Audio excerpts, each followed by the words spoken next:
Ma'am Christina, yan po, bumili kami ng bigas po. Bumili po kami ng bigas. Ayan po.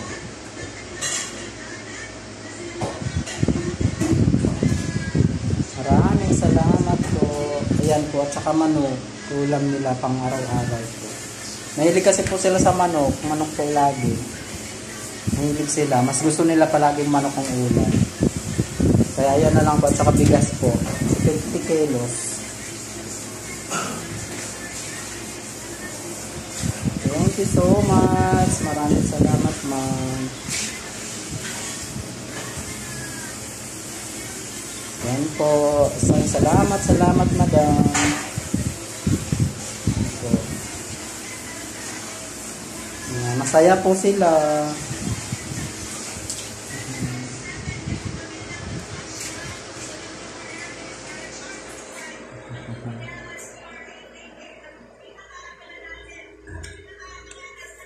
Maraming salamat, Ma'am Christina. Ayan po. Yan si Mama, oh.